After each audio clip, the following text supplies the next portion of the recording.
उत्तर वैदिक काल पढ़ रहे हैं हम।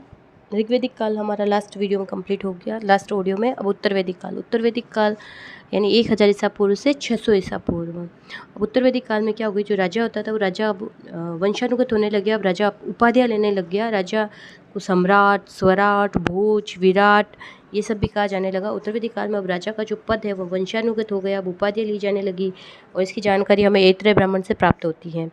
और राजा के लिए एक रत्निन यानी मंत्री परिषद या अधिकारियों की एक परिषद समूह होता था जो राजा को सलाह देता था या परामर्श देता था, ठीक है, जिसकी जानकारी हमें सतपथ ब्राह्मण से होती है। और ये रत्निन है, इसमें 12 मंत्री होते थे जिसमें पुरोहित, सेनानी, ग्रामणी, स्पर्श, पूरब आदि होते थे।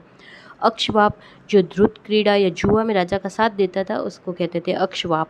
भागदुग ये कर होता था, जो कर एकत्रित करने वाला अधिकारी होता था उसको कहते थे भागदुग, ठीक है। और शतपथ ब्राह्मण के अकॉर्डिंग जो कर था वो वैश्य ही देते थे। अब जो कर था वो केवल कौन देते थे, उत्तर वैदिक काल में वैश्य ही देते थे। और कर कितना होता था, 1/6 भाग होता था। और वैश्य को कहा गया अनस्य बलिकृत, यानी आवश्यक रूप से वैश्य ही कर देगा। यज्ञ थे जो चार तरह के प्रमुख यज्ञ थे, राजसूय यज्ञ, अश्वमेध यज्ञ, वाजपेयी यज्ञ और अग्निष्टोम। राजसूय यज्ञ होता था जो राज्याभिषेक के समय किया जाता था। अश्वमेध यज्ञ जिसमें राजा शक्ति के लिए अश्व छोड़ा जाता था, ठीक है। वाजपेयी यज्ञ रथ दौड़ के से संबंधित था। अग्नि अष्टोम जो प्रजा के कल्याण के लिए यज्ञ किया जाता था। पंच महायज्ञ भी बताए गए उत्तर वैदिक काल में, जो जनसाधारण की, राजा के लिए तो 4 यज्ञ और जनसाधारण के लिए 5 यज्ञ, पंच महायज्ञ जो अनिवार्य कर दिए गए थे, जिसमें ब्रह्म यज्ञ, ऋषि यज्ञ, एक ही बात है, ठीक है। ब्रह्म यज्ञ, देव यज्ञ, पितृ यज्ञ, नर यज्ञ और भूत यज्ञ। ब्रह्म यज्ञ या ऋषि यज्ञ, देव यज्ञ, पितृ यज्ञ, नर या मनुष्य यज्ञ और भूत या अतिथि यज्ञ, ठीक है। तो पंचमहायज्ञ उत्तर वैदिक काल में अनिवार्य कर दिए गए जनसाधारण के लिए। 3 प्रकार के ऋण बताए गए, देव ऋण, ऋषि ऋण, पितृ ऋण, ठीक है। हम ये सब बात करें उत्तर वैदिक काल की। और उत्तर वैदिक काल में जो सामाजिक संगठन का आधार था वो अब जन्म आधारित हो गया। ऋग्वैदिक काल में कर्म आधारित था, अभी ये जन्म आधारित हो गया, ठीक है। अब जो चारों वर्ण ब्राह्मण, क्षत्रिय, वैश्य, शूद्र ये सब अब जन्म के आधारित अपने अपने कार्य करने लगे। जो श्रेणी व्यापारियों का जो समूह होता था उसे श्रेणी कहते थे। श्रेष्ठिन जो प्रधान व्यापारी होते थे उसको कहते थे। सार्थवा व्यापार में जो सबसे आगे चलता था व्यापारी उसको कहा गया है सार्थवा। द्विज यानी जिसका 2 बार जन्म हुआ हो। ब्राह्मण, क्षत्रिय, वैश्य के लिए द्विज शब्द का प्रयोग किया गया, यानी जो उपनयन का अधिकारी हो, उपनयन का अधिकारी है। और उपनयन का अधिकार कौन थे, 3 थे, ये ब्राह्मण, क्षत्रिय, वैश्य। शूद्र को उपनयन का अधिकार नहीं था अब उत्तर वैदिक काल में, ठीक है। और 3 आश्रम व्यवस्था प्रचलित थी, गृहस्थ, वानप्रस्थ और ब्रह्मचर्य, ग्रस्त और वानप्रस्थ। ब्रह्मचर्य, ग्रस्त और वानप्रस्थ ये 3 आश्रम व्यवस्था प्रचलित थी। लेकिन जाबालो उपनिषद में पहली बार 4 आश्रमों का भी उल्लेख किया गया, जिसमें ब्रह्मचर्य, ग्रस्त, वानप्रस्थ और संन्यास, ठीक है। फिर 4 पुरुषार्थ, धर्म, अर्थ, काम, मोक्ष इनकी बात की गई है उत्तर वैदिक काल में। उत्तर वैदिक काल में स्त्रियों की स्थिति में अब गिरावट दर्ज हो गई है, ठीक है। अब उनको उपनयन का अधिकार छीन लिया गया। अब उनको उपनयन नहीं किया जाता था, शिक्षा नहीं दी जाती थी, लेकिन फिर भी उच्च वर्ग की महिलाओं को शिक्षा दी जाती थी, ठीक है। ये सारी की सारी महिलाएं या ज़्यादातर महिलाएं उत्तर वैदिक काल में शिक्षा प्राप्त नहीं करती थी। राजनीति में भाग लेने का अधिकार भी अब उनको नहीं था। पैतृक संपत्ति के अधिकार से भी उनको वंचित कर दिया गया, ठीक है। मतलब अब बुराइयाँ शुरू हो गई स्त्रियों की स्थिति में उत्तर वैदिक काल में।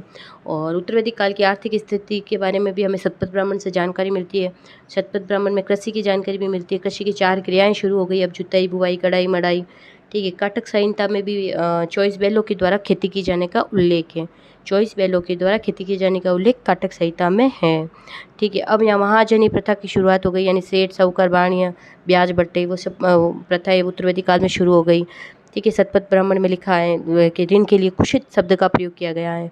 बिही यानी धान, यव यानी जौ, मान उड़द के लिए आया, गोधूम गेहूं के लिए यूज़ किया गया, ब्रह्म यानी अन्न, शीर यानी हल, ठीक है। उत्तर वैदिक काल में मुद्रा का प्रचलन भी हो चुका था, लेकिन फिर भी व्यापार वाणिज्य जो था वो वस्तु विनिमय के माध्यम से होता था। सोने की जो मुद्रा होती थी उसे निष्क कहते थे, चांदी की शतमान और कृष्णल आदि माप की भी इकाइयाँ होती थी, ठीक है। अथर्ववेद में पहली बार ब्राह्मणों को चांदी दक्षिणा में दी जाने का उल्लेख किया गया है। अथर्ववेद में फर्स्ट टाइम चांदी का उल्लेख भी किया गया कि जो चांदी क्या की जाती थी, ब्राह्मणों को दक्षिणा में दी जाती थी। अब उनका जो धार्मिक जीवन था उत्तर वैदिक काल में, अभी यज्ञ के अवसर पर कर्मकांड यज्ञ होते थे, उनके साथ साथ मंत्रों का उच्चारण आवश्यक रूप से किया जाने लगा। कर्मकांड बढ़ गए थे। अब इंद्र के स्थान पर ब्रह्मा, विष्णु, महेश ये सब लोकप्रिय हो गए थे देवी देवता।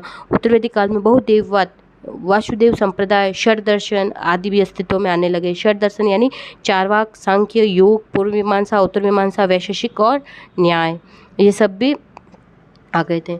ठीक है, मंडोपनिषद में ये देखते हैं, देखो चारवाक है, जो चारवाक दर्शन किसने दिया? चारवाक ने। सांख्य दर्शन कपिल मुनि ने, योग दर्शन पतंजलि ने, पूर्व मीमांसा जैमिनी ने, उत्तर मीमांसा बादरायण ने, और वैशेषिक कनाद ने, और न्याय दर्शन गौतम ने। मंडोपनिषद में अब यज्ञ है, उसको क्या कहा गया? यज्ञ है जो फूटी हुई नाल के समान बताया गया। मंडोपनिषद में यज्ञ को फूटी हुई नाल के समान बताया गया है। ये सब प्रमुख प्रमुख बातें, इस तरह से हमारा ऋग्वेदिक, उत्तर वैदिक, टोटल वैदिक सभ्यता समाप्त होगी। Okay, thank you.